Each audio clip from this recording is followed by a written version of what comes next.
Thank you for watching Amir Shakil 5858. I am Amir Putnam. Following are the news which have been reported by American, Canadian, and European channels. African and Asian channels and news agencies, writers, AFP, AP have also reported the same news. I am thankful to all news resources. Now the breaking headlines. America again played tough with Israel over food workers killing. Israel fired two senior military officers over this food saga. Iran again vowed to attack Israel inside the territory. Intelligence reports suggest the attack will come in a week. New Jersey, New York, and other states experienced an earthquake. Austrian glaciers are melting. Canada annual budget. Ostriches in Canada. Ukraine attacked Russian cities with using drones. Meta actions related to artificial intelligence AI. Snowstorm in New England, USA. American job market is increasing. On Wall Street, Dow Jones Industrial up, Nasdaq up, S&P 500 up.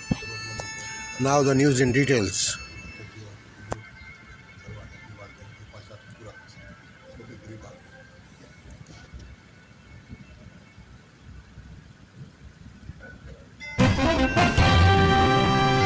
Good evening, I'm Jeff Bennett. And I'm Amna Nawaz. On the NewsHour tonight, 5 Israeli officers are disciplined after the military admits making a, quote, grave mistake in killing 7 aid workers in Gaza.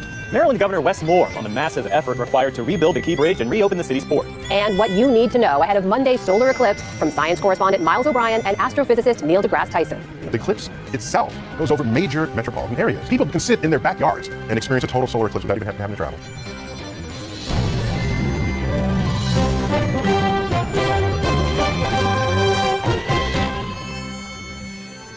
Major funding for the PBS NewsHour has been provided by the ongoing support of these individuals and institutions, and friends of the NewsHour, including Jim and Nancy Bildner, and the Robert and Virginia Schiller Foundation. The Judy and Peter Bloom Kovler Foundation, upholding freedom by strengthening democracies at home and abroad. On an American Cruise Line's journey along the legendary Mississippi River, travelers explore Civil War battlefields and historic riverside towns. Aboard our fleet of American riverboats, you can experience local culture and cuisine and discover the music and history of the mighty Mississippi. American Cruise Lines, proud sponsor of PBS NewsHour. The John S. and James L. Knight Foundation, fostering informed and engaged communities. More at kf.org.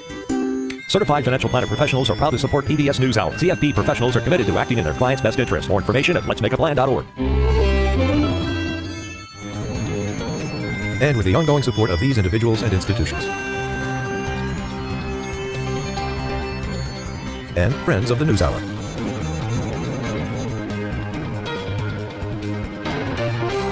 This program was made possible by the Corporation for Public Broadcasting and by contributions to your PBS station from viewers like you. Thank you. Welcome to the NewsHour. Today, the Israeli military dismissed 2 officers and reprimanded 3 more senior officers it said were responsible for the killings of 7 aid workers from World Central Kitchen earlier this week. The Monday attack has put even greater scrutiny on Israel's tactics in Gaza. Under heavy pressure from President Biden, Israel opened 3 aid crossings into Gaza that it had been resisting. The president also sent letters to the leaders of Egypt and Qatar asking them to push Hamas toward a hostage deal. Here's Nick Schiffer. Israel is calling it a grave mistake. 3 precise hits on vehicles filled with aid workers who were trying to feed the hungry. Today, Israel released an unusually swift investigation blaming mistaken identification, errors in decision-making, and decisions contrary to the standard operating procedures. And the IDF fired the Brigade Fire Support Commander, a major, and the Brigade Chief of Staff, a reserve colonel. And it reprimanded more senior officers, the Brigade Commander, the Division Commander, and the Southern Command Commander. Rear Admiral Daniel Hagari is the top IDF spokesman. This is a tragedy. It was a terrible chain of errors, and it should never have happened. The IDF says it tracked the convoy as it left the World Central Kitchen's pier. Along the coast, the IDF says an armed gunman boarded the convoy and surveillance spotted a second gunman. Farther south, the convoy split. And that's when the IDF admits one of its commanders mistakenly assumed the Hamas gunman remained inside the convoy. This operational misidentification and misclassification was the result of internal failures. Between 11:09 and 11:13 p.m., the IDF says it launched 3 strikes on 3 vehicles separated by more than a mile, even though they rode along the coastal road designated for humanitarian workers. The soldiers conducted the strike without any awareness that these were in fact WCK vehicles. At the time, they were certain that they were targeting Hamas. But the UN today and others say Israel's targeting problems run deeper. The war in Gaza has been the deadliest ever for humanitarian workers. The UN says some 200 have been killed. We can see that this is not really an exception, it's a norm. Retired Master Sergeant Wes Bryant spent 20 years in the U.S. Air Force, where he called in airstrikes and led targeting cells. I think that when you have an overall culture of what seems to be, callousness and indifference towards civilian harm, disregard for international humanitarian law, and an over-aggressiveness, really an emotional campaign that's being waged by the IDF, the probability of these kind of targeting mistakes increases tenfold. The U.S. is also pressing Israel to help alleviate what the UN calls looming famine. And after President Biden pressured Israeli Prime Minister Benjamin Netanyahu in yesterday's phone call, Israel will open 3 new access points for humanitarian aid into Gaza: Erez, Kerem Shalom, and the Ashdod port. Secretary of State Antony Blinken. The real test is results, and that's what we're looking to see in the coming days and in the coming weeks. Israel has blamed the UN for food shortfalls, but is accepting responsibility for this strike, hoping not to lose the support of its closest ally. For the PBS NewsHour, I'm Nick Schifrin.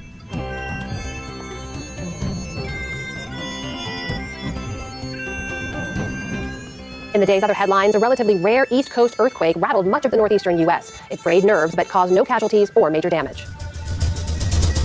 As the ground began to tremble in the New York area this morning, some reacted with fear. The building shook, and I thought that the ceiling above me was going to collapse, actually. Others with confusion. We felt the floor shake, and I said, what is that? We're not over the subway. The U.S. Geological Survey says the 4.8 magnitude earthquake hit near White House Station, New Jersey at 10:23 a.m. and may have been felt by some 42 million people in the region. Everyone's outside. New Yorkers temporarily evacuated buildings. This crack wasn't here. Others documented some minor effects. There were no immediate reports of serious damage. Leaders and officials quickly came out and told people not to worry. Here in the state of New York, we are masters of disasters. We know how to handle this. While air and rail travel were temporarily disrupted, most people went back to their daily routines. The last major East Coast earthquake came in 2011. It was felt from Georgia to Canada and damaged the Washington Monument. The U.S. economy is still churning out jobs and surprising the experts. The Labor Department reports a net gain of 303,000 workers in March, at least 100,000 more than expected. The unemployment rate dropped slightly to 3.8% thanks to the strong pace of hiring. In Iran today, the commander of the powerful Revolutionary Guard vowed retribution against Israel for an airstrike in Damascus, Syria. It killed 7 Guard members, including 2 top generals. The threat came as thousands rallied in Tehran and called for Israel's destruction. And the leader of Lebanon-based Hezbollah, an Iranian proxy, warned that Iran's response is coming. Ukraine's military claims it carried out a major aerial assault inside Russia overnight, one of the biggest of the war. Officials say drones targeted an airbase in the Rostov region, destroying at least 6 Russian warplanes and damaging 8 others.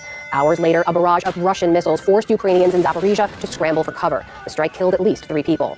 There's word that Austria is likely to become mostly ice-free in the next 45 years as climate change melts the country's glaciers. The Austrian Alpine Club reports that its measurements found all but one of Austria's 93 glaciers receded from 2022 to 2023. You can't save the Austrian glaciers anymore because the systems are too sluggish. That means their disappearance in the next decades is unstoppable. To prevent it, snow reserves in the higher elevations would have to start forming so that the glaciers could stabilize or maybe even grow. But it takes decades, and the time is already up. The group says that the glaciers shrank nearly 80 feet on average last year compared to the year before. Back in this country, cleanup is underway in New England after an early spring storm brought heavy snow and fierce winds. At least 2 people were killed. Some parts of northern New England got as much as 2 feet of snow. Hundreds of thousands of customers across the region also lost power. Social media giant Meta has announced an expansive new policy on posts generated by artificial intelligence. Starting next month, all such videos, images, and audio on Facebook, Instagram, and Threads will be labeled, quote, made with AI. Digitally altered media may also be flagged if it's deemed especially deceptive. And on Wall Street, the strong jobs report fueled a rally. The Dow Jones Industrial Average gained 307 points to close at 38,904. The Nasdaq rose 199 points, and the S&P 500 was up 57. Still to come on the NewsHour, what the attack on the Moscow concert hall says about the U.S.-Russia relationship. Senator Chris Coons on U.S. military aid to Israel and President Biden's call for a ceasefire in Gaza. David Brooks and Jonathan Capehart weigh in on the week's political headlines and how Muslim Americans are observing Ramadan this year.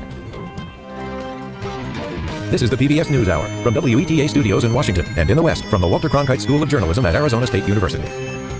President Biden visited the site of the collapsed Francis Scott Key Bridge in Baltimore this afternoon, getting a first-hand look at the cleanup and recovery efforts to reopen one of the nation's key shipping hubs. The deadly collapse killed 6 workers who were filling potholes on the bridge when a container ship slammed into one of its pillars last week. President Biden met with the families of the victims and reaffirmed his commitment to the people of Baltimore. He's asking Congress to pay the full cost of rebuilding the bridge. Everyone, including Congress, should be asking only one question, and they're going to be asked the question by your delegation. How can we help? How can we solve that problem? My administration is committed, absolutely committed, to ensuring that the parties responsible for this strategy pay to repair the damage and be held accountable to the fullest extent the law will allow. Maryland Governor Wes Moore was with President Biden today, and he joins us now. Governor, thanks for being with us, and welcome back to the NewsHour. Thank you so much. Great to be with you. So the U.S. Army Corps of Engineers announced a timeline to partially open that channel in Baltimore by the end of April. Thank you. God bless you. Thank you.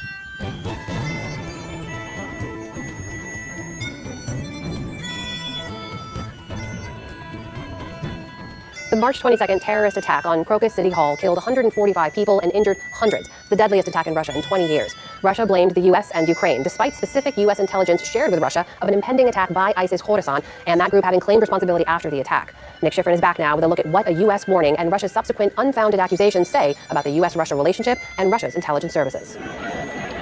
Before the ban could take the stage, what was supposed to be a rocked 145 innocent lives. For the PBS NewsHour, I'm Nick Schifrin.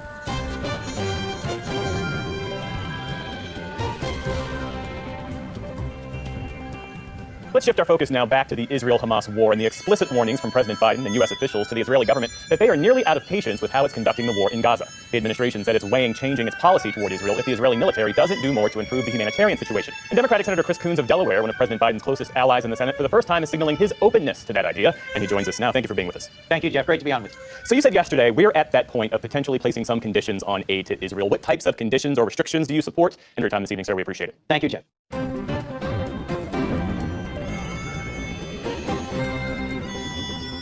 It's been quite a week. President Biden delivered an ultimatum to our longtime ally Israel, and here at home, a number of American adults told us they are prepared to accept violence in our political system. To discuss all that and more, we turn now to the analysis of Brooks and Capehart. That's New York Times columnist David Brooks and Jonathan Capehart, associate editor for The Washington Post. Great to see you both, as always. I want to pick up where Jeff's interview with Senator Coons there left off. Jonathan, you just heard Senator saying that he is open to conditioning aid to Israel, and under those conditions, as he laid them out, this is a close advisor of President Biden saying so much. Thanks, Anna.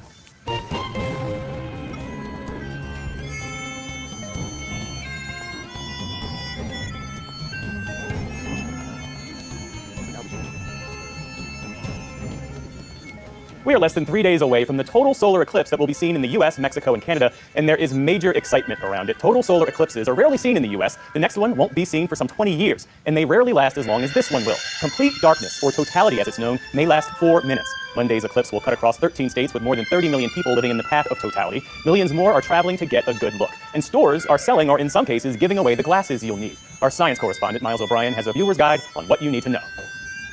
This is the one and only total solar eclipse I have ever witnessed. 2017. I was prepared to be blasé, but instead I was blown away. You just have to see it to understand. Certainly this guy does. On the excitement around the day's events there and throughout North America.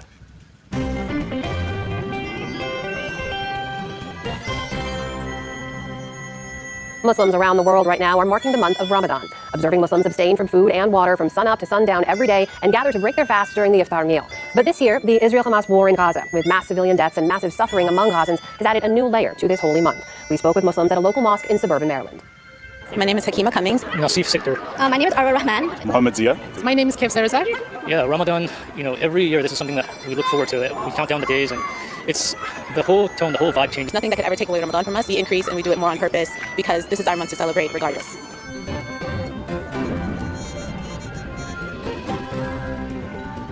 And an update to one of our top stories tonight. The 4.8 magnitude earthquake felt in the Northeast today is still causing some shaking. A 4.0 magnitude aftershock in the last hour could be felt in New York City and New Jersey.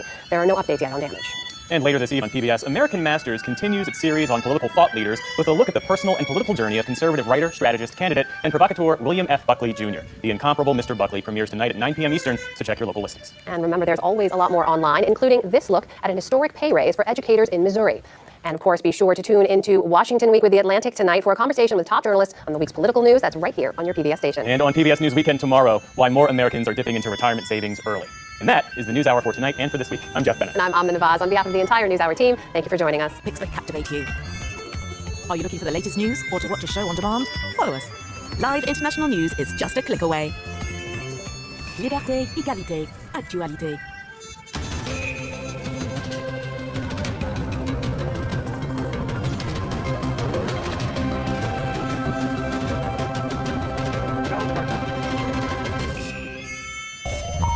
Welcome back to World Roundup here on France 24. I'm Jean-Emile Jamin, and these are your latest headlines. Israel admits to grave errors following Monday's strike, which killed 7 aid workers in Gaza. International pressure mounting on the IDF and Prime Minister Benjamin Netanyahu following the incident, even as new aid routes open up into the enclave. Then Russian strikes have killed 4 people in Ukraine's Zaporizhia region, the latest sign that Moscow is increasing the pressure, now more than 2 years since the invasion began. And Saturday marks 30 years since violence broke out in Rwanda, leading to 100 days of genocidal attacks against the Tutsis by Hutu extremists. We take a look at how the country plans to commemorate one of its darkest hours.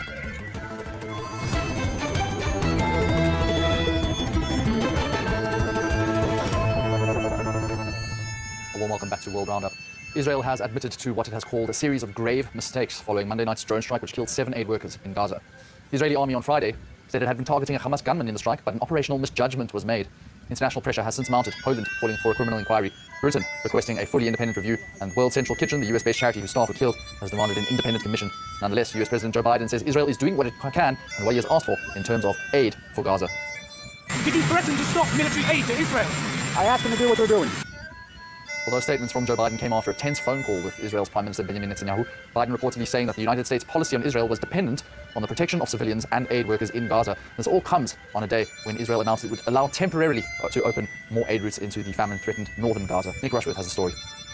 Israel's military says its investigation into the Israeli drone strikes that killed 7 aid workers in the Gaza Strip on Monday shows it was the result of a misidentification in complex conditions. It says it believed it was targeting Hamas operatives instead. Humanitarian workers belonging to the US-based food charity World Central Kitchen were killed.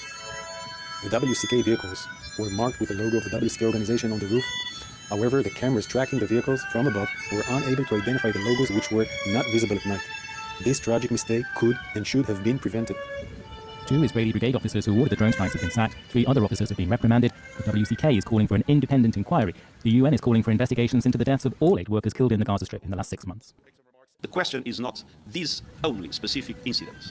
196 humanitarian workers have been killed, and we want to know why each one of them was killed. Also on Friday, Israel said it would temporarily reopen the Erez border crossing and the port of Ashdod to allow aid into Gaza. More aid from Jordan will be allowed. That comes after the US President Joe Biden spoke with the Israeli Prime Minister Benjamin Netanyahu in a tense phone call on Thursday. Meanwhile, humanitarian organizations such as UNICEF are continuing operations despite Monday's killings. We recognise the risks. This is one of the most dangerous places in the world to be a humanitarian worker, but it is the most dangerous place in the world to be a child. And so that's why we're here. We're focusing on the job. But of course, we're saying that this can never happen again, and we're asking for assurances at the highest level that it won't. The real test is results. The US Secretary of State Antony Blinken said on Friday that Israel's new measures may not be enough to meet the Biden administration's demands, with dramatic improvements in humanitarian conditions in Gaza. Including, critically, northern Gaza. Meanwhile, Iran on Friday held funerals for 7 members of its Revolutionary Guard, victims killed in a strike which has been blamed on Israel. Well, 16 people in total were killed at the Iranian diplomatic compound in the Syrian capital of Damascus on Monday. Iran since vowing to retaliate, leading to US officials warning of a possible attack on American and Israeli assets in the coming days. Shirley Sippin and Emerald Maxwell with the story. Crowds gathered in Tehran to mourn 7 Revolutionary Guards killed in Damascus, calling for their fight to be continued. Among the dead, 2 brigadier generals of the Guard's foreign operations arm, the Quds Force. According to the Syrian Observatory for Human Rights, one of them was the force's commander for Palestine, Syria, and Lebanon. This funeral comes on Quds Day, dedicated to protests against Israel and its control over Jerusalem. The guards were killed in a presumed Israeli airstrike on the Iranian consulate in the Syrian capital, which killed 9 other people, including 2 civilians. Monday's attack is the most significant yet on Iranian interest since October 7th. Analysts say Israel has stepped up its attacks against Iran and its proxy forces in Syria and Lebanon. Both the Iranian president and supreme leader vowed the attack would not go unpunished. The failure of the Israeli regime in Gaza will continue, as well as these desperate efforts like what they did in Syria. Of course, they will be slapped for this action. A threat that Israel is taking seriously. The army has announced that leave will be temporarily paused for all combat units. It has also bolstered its air defense, called up reservists, and expanded GPS jamming in an apparent effort to ward off guided missiles. Until now, Iran has avoided carrying out direct attacks on Israeli soil. Invading Russian forces are upping the pressure on Ukraine's eastern front. On Friday, Moscow claimed it had captured another small village in Donetsk known as Vodyan. Bombardments have been incessant, with another Russian strike on Friday killing 4 and wounding more than a dozen in Zaporizhia, the blast close to the nuclear power plant. Russia's advance comes despite claims from Kyiv that it destroyed at least 6 military planes at a Russian airbase overnight, one of Kyiv's largest drone attacks in weeks. Earlier, our correspondent in the capital, Gulliver Crack, sent us this latest update. We don't know exactly what the Russians' target here was. Certainly civilian buildings were damaged, a supermarket and some residential buildings, but there is also a military base in this area, though locals say it hadn't been in use for years, and there's an industrial area nearby as well. Access, though, to the area where the main thrust of the hit happened is currently still restricted, while the Ukrainian security services are carrying out their investigations. That's what we're told anyway. It's clear that Russia is going through a sort of intense phase in its campaign of bombardment of large Ukrainian cities. It's actually Kharkiv, the country's second biggest city in the northeast, that's been suffering the worst lately. Kharkiv was hit again this afternoon, this time by glide bombs, which are dropped from planes with a range of 40 to 60 kilometers. Kharkiv is near to the Russian border. We don't have any information about civilian victims from this afternoon's strike on Kharkiv, but overnight the city was also hit. And there was, in a way, a similar situation to what happened today, where the same area was hit twice in short succession, and 3 aid workers there are among the 4 people killed. They'd come to the area after the first strike. Returning to the topic of Zaporizhia, a lot of these long-range Russian strikes are aiming at Ukraine's electricity infrastructure, and as a result of that, once again yesterday, the power line to the Zaporizhia nuclear power plant, which is about 50 kilometers from here as the crow flies, on Russian-occupied territory, were cut again, those power lines. Now, this happens again and again and again, and they do get repaired, but the IAEA, the UN's nuclear power watchdog, and Energoatom, the Ukrainian atomic energy agency, are both warning that every time it happens, it gets a little bit more dangerous because the power plant under Russian occupation is absolutely not getting proper maintenance. So fears for security there are constantly rising. That's Gulliver Crack coming to us from Zaporizhia earlier. The European Union has pledged a €270 million financial package for Armenia after talks aimed at boosting ties between Yerevan, the EU and the United States. Armenia is looking to solidify economic support from the West as it edges away from traditional ally Russia. Emerald Maxwell has the latest. Delivering on a promise made last October, as the EU Commission President put it, the European Union and United States top diplomats met with the Armenian Prime Minister in Brussels. There, they pledged their continued support for Armenia in the shape of an economic package from the EU worth €270 million, and from the US, an extra $65 million this year. We're committed to further growing our support for Armenia's democratic and economic resilience. And we will continue to support the 100,000 ethnic Armenians displaced from Nagorno-Karabakh. Yerevan has turned to the West amid a souring in relations with old ally Russia. It blames Moscow for not coming to its defense last autumn when Azerbaijan captured the breakaway Nagorno-Karabakh region, creating a mass exodus of its ethnic Armenian population. Armenia has also irked Russia by distancing itself over Moscow's offensive in Ukraine. I also welcome the measures that Armenia has taken against the circumvention of our sanctions against Russia, in particular to make sure that lethal equipment and technologies do not end up in the hands of Russian military. In more overtures to the West, ex-Soviet Armenia joined the International Criminal Court last month and has also floated the idea of joining the European Union. Any moves to do so would further inflame Moscow, which still has thousands of troops stationed at military bases in Armenia. On Sunday, Rwanda will begin commemorations 30 years since the genocide which slashed right through the Tutsi population. Even to this day, mass graves still being discovered, 1,000 people found since October in just one district. It's a stark reminder not only of the country's determination to reconcile with its grim past, but also the challenges it faces in aiming for a lasting peace. An estimated 800,000 Tutsi were killed by extremist Hutu in massacres that lasted over 100 days in 1994. Some moderate Hutu who tried to protect members of the Tutsi minority also were targeted. The whole catastrophe sparked on April 6th when a plane carrying Hutu President Juvenal Habyarimana was shot down in Kigali, with the Tutsi blamed and subsequently targeted. For the latest on what to expect for the commemorations, we earlier caught up with France 24's Olivia Bizot. Kigali is getting ready for the 30th anniversary of the genocide against the Tutsis. Now, people from around the world have already started to arrive, and an international conference was held earlier today. But official commemorations will only begin this Sunday. That's when Rwanda's President Paul Kagame will light the flame of remembrance, which will burn for 100 days. That's the amount of time it took for hundreds of thousands of Tutsis to be killed back in 1994. Now, Sunday will also mark the beginning of a week of national mourning. Music will be banned in public spaces and on the radio, and movies and sports events won't be allowed to be broadcast on TV. Now, these sorts of commemorations are organised every year, but the 30th anniversary holds particular significance. It is important because 30 years is a generation, first of all. It is a long time. It is important to assess things and realize how long the journey has been, what it has asked of us, where we have come from, so we can better appreciate where we are now and better understand what remains to be done. Now, from a European perspective, 30 years may not seem like a long period of time, but in Rwanda, 65% of the population are under the age of 30, which means that a majority of people here have never experienced the massacres firsthand. And that's why authorities have said that the focus of this year's commemorations will be on educating the youth. They've said they're going to make resources, educational resources, easily and freely accessible to the public. These will include podcasts, videos, and educational posts on social media.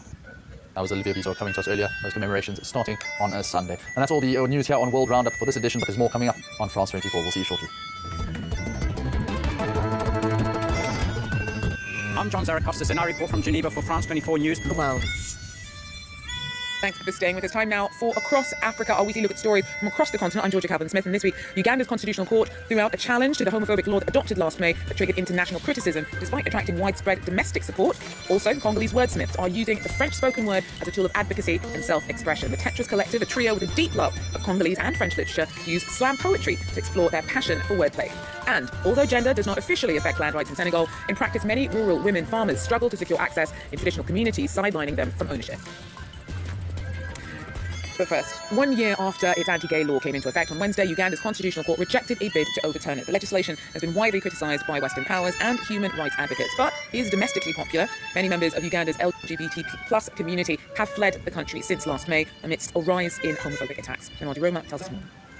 Members of the LGBT+ community and rights defenders expressed profound disappointment this Wednesday following a decision by Ugandan top judges to uphold most provisions of the Anti-Homosexuality Act. On this Friday night, Israel calls it a grave mistake. Its findings into the airstrike that killed 7 aid workers. It's very important that Israel is taking full responsibility. And why the UN says the military's problems go far beyond this tragedy. Being wounded is a death sentence. A Canadian doctor returns from the front lines in Gaza. A lot of children going blind. The new fear among his colleagues and his resolve. It's the $30 million question. How did thieves pull off one of LA's biggest heists? I don't understand. What happened to all that money? The Canadian-based company at the center of the case. And a bird's eye view, or a bear's, or a zebra's, shining a light on what animals will experience during an eclipse. Global National with Farah Nasser. Reporting tonight, Carolyn Jarvis. Good evening, and thanks for joining us. We begin tonight with an admission of failure by Israel. It is blaming serious errors and breaches of procedures for the attack that killed 7 humanitarian workers, including a dual Canadian-American citizen in Gaza on Monday. The strike on the 8 vehicles is a grave mistake, stemming from serious operational failures, mistaken classification and identification, errors in decision-making, and strikes that were conducted in violation of standard operating procedures. The Israeli military has disciplined at least 3 officers for their roles in the strikes, but as Jackson Prosco reports in our top story tonight, accusations are growing that Israel isn't doing enough to protect civilians. It was a grave mistake, according to the Israeli military, which blamed its own top commanders for the strike that killed 7 relief workers with World Central Kitchen.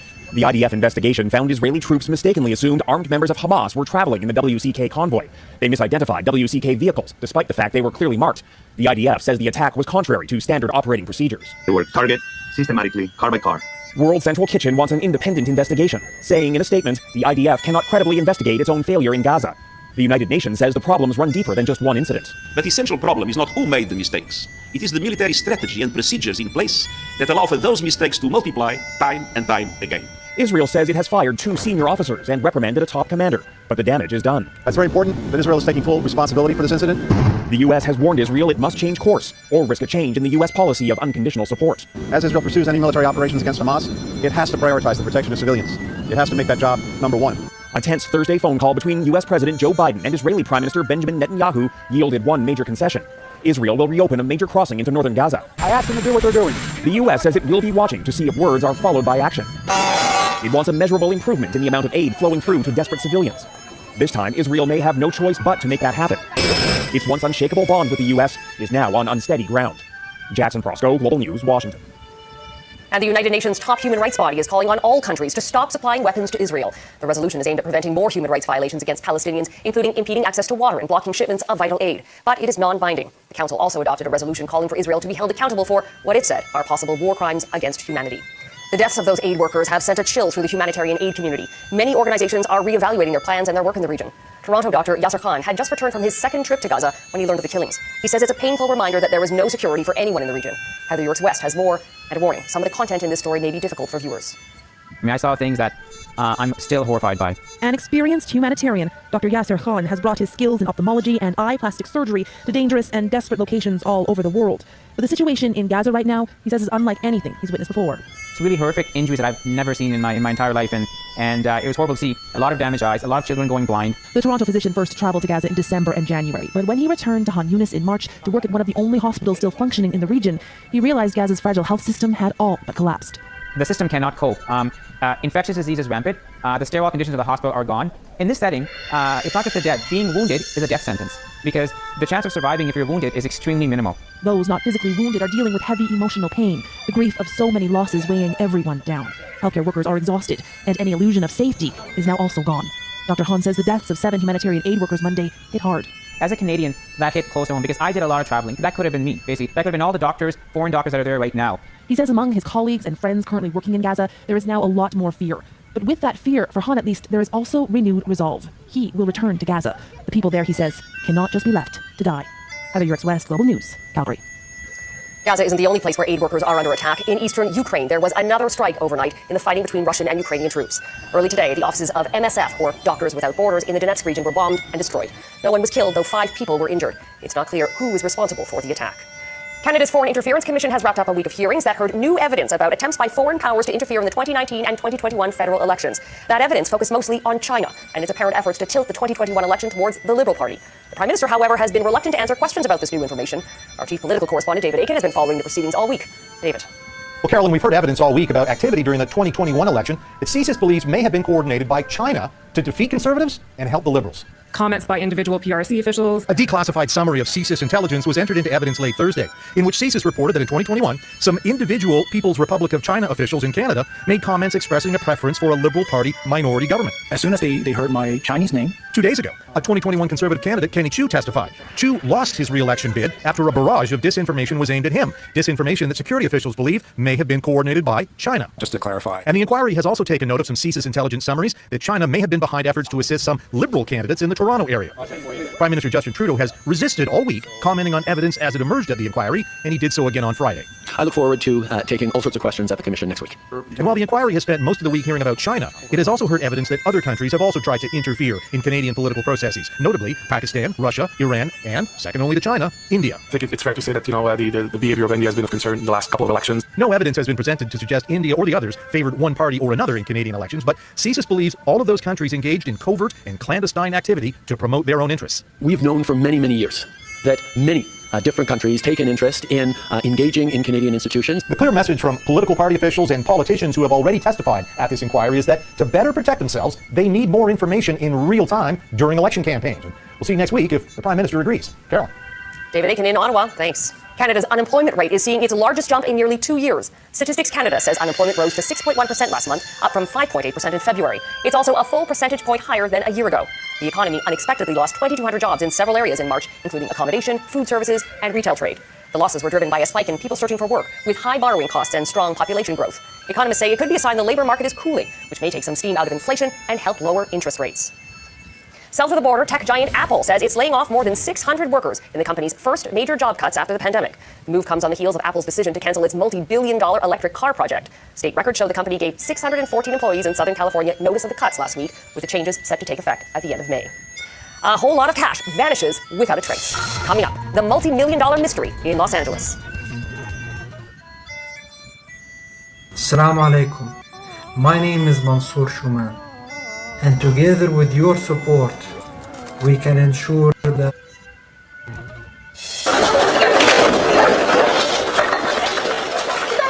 A rare earthquake centered in New Jersey rattled the nerves of tens of millions of Americans across the Northeast this morning. While small compared to tremors experienced on the West Coast, the magnitude 4.8 quake was felt from Boston to Philadelphia, an area not used to earthquakes.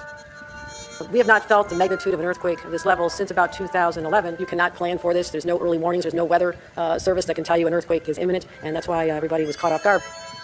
There were no immediate reports of major damage or injuries. The quake did trigger a full ground stop at airports around New York, some of the busiest in the country, leading to significant delays. Investigators in Los Angeles are piecing together a daring heist after thieves broke into a money storage facility and made off with $30 million in cash without tripping a single alarm. It happened on Easter Sunday. As Joel Senek reports, a company headquartered in Montreal is at the center of the robbery.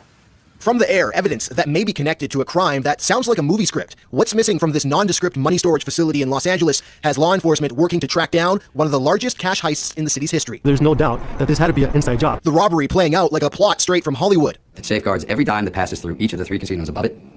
We're going to rob it. This real-world heist happened in the LA suburb of Sylmar on Easter Sunday at the Garter World building on Roxford Road. Sources telling the LA Times the burglary crew broke through the roof of the building without tripping any alarms. They accessed a money storage area deep inside the building and left with $30 million. Garter World, a Montreal-based global security company, did not return our request for comment. Every company who's engaged in this business will look for lessons learned on this one. Former law enforcement officers believe it was a sophisticated operation that took a lot of planning. To be able to get into the building undetected, to be able to get into an internal safe, to be able to remove that much, probably some knowledge of the alarm system, the layout of the place. To actually finally get to access to the safe, you need the access code, you need the passcode to get in there. Who's going to know that? The LAPD and FBI are not saying much publicly about their investigation. Whatever vulnerabilities there are in the location, time, how many people are working, all of those things will be looked at very closely. Facts that authorities hope will help answer one big question. I don't understand. What happened to all that money? Joel Senek, Global News, Washington. At least 14 people were killed in western Bolivia after a small bus was hit head-on by a semi-truck transporting salt. Authorities say the driver of the salt truck may have fallen asleep and crossed the center line before colliding with the oncoming bus. One child was among those killed, along with 9 women and 4 men. The truck driver, one of the 2 survivors of the crash, has been taken into police custody. Budget priorities ahead. What Canadians want to see in this month's federal spending plan. Finances are certainly top of mind in Ottawa right now as the government prepares to table its latest federal budget later this month. And new polling by Ipsos, conducted exclusively for Global News, offers a peek into what Canadians want those fiscal priorities to be. From the cost of living to climate change, Mackenzie Gray breaks down the findings. It's pretty much all the Prime Minister wants to talk about. The goal of this fund will be to provide more homes faster by scaling up and promoting innovative technologies and materials like modular and prefabricated homes. For the 4th day in a row, a housing announcement. This one putting forward $600 million for 4 different programs, part of billions of new housing money. Most of it tied to premiers accepting federal demands. So if they don't want to do more in those areas, they don't have to take our money.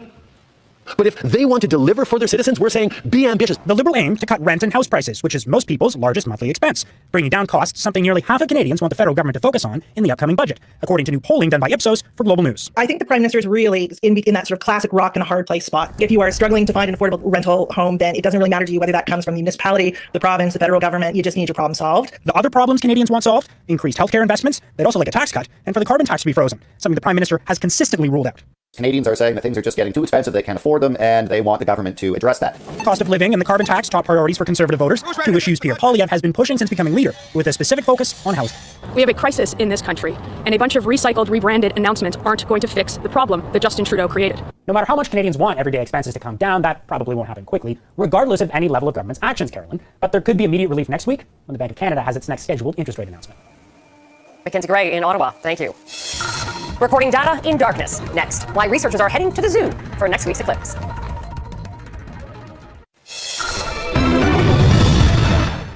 We're getting our first look at the new championship trophy for the Professional Women's Hockey League. The Walter Cup is named after the Walter family of Los Angeles, which provided financial support for the new league. Designed by luxury jeweler Tiffany's, it features a stylized puck on the bottom, symbolizing a shattering of the glass ceiling. Well, there are just 3 sleeps left until the much-anticipated solar eclipse, and while Canadians are primed for the event, animals may not have gotten the memo. It's unknown how they will respond to the sudden daytime darkness, which is why a zoo in Quebec is closing its doors on Monday. Mike Armstrong visited the zoo, where research has already started. I'm going to be observing the Asian Himalayan black bear. When millions across North America look up at the sun and moon Monday, Chelsea Paquette's focus will be on Fong and Canal. She'll be noting every little thing they do. Inactive behaviors, grooming behaviors, if they're feeding, running or climbing, and then I also have like playing behaviors like vocalizations, observing the sky, etc. And this is every minute? Every minute, yeah. The Granby Zoo has chosen 12 species to watch, 50 animals in all, among them red pandas and a community of Japanese macaque monkeys. The zoo will be closed for the eclipse, so the animals won't be affected by visitors. Up here, there'll be 2 people watching the zebras and the ostriches, and that's it. Pierre Chastanet pitched the project to the zoo. He's an astronomer by profession with a passion, he says, for eclipse chasing. Monday will be his 4th. But while he's had to travel as far as Australia in the past, this one's going over his house. He says it'll get dark, the temperature will drop, and winds will pick up, and he wants to know how animals react. It's another way to, by looking at their behavior during the eclipse, to try to understand what's happening in their head. I find the animal behavior even more interesting than what's happening with the sun. Dr. Adam Hartstone Rose is running a similar study out of a zoo in Texas and collaborating with Granby, but he also has some experience from the 2017 eclipse. His team found about 25% of animals observed showed signs of anxiety. Giraffes ran around during the eclipse, and a Komodo dragon suddenly started climbing the walls after, for 2 days, not moving. I wasn't 100% convinced it was still alive until the totality. They probably feel that something is wrong. While some animals may feel anxious, others may just end up disappointed. When it starts getting dark, some might think it's their feeding time, and nocturnal animals might think it's time to wake up. But experts don't know much more than that. Hartstone Rose says there are more scientific studies about Sasquatch than about animal behavior during an eclipse. Mike Armstrong, Global News, Granby, Quebec. And to learn about how to safely observe Monday's eclipse and what to expect when it happens, go to our website, globalnews.ca. And that is Global National for this Friday night. I'm Carolyn Jarvis. Tonight's Your Canada is the Merchant Mariners Memorial in Sydney, Nova Scotia. We love seeing your Canada. Please keep emailing your photos to viewers@globalnational.com. Thanks for watching. Hope you'll join us again tomorrow night. Have a great night.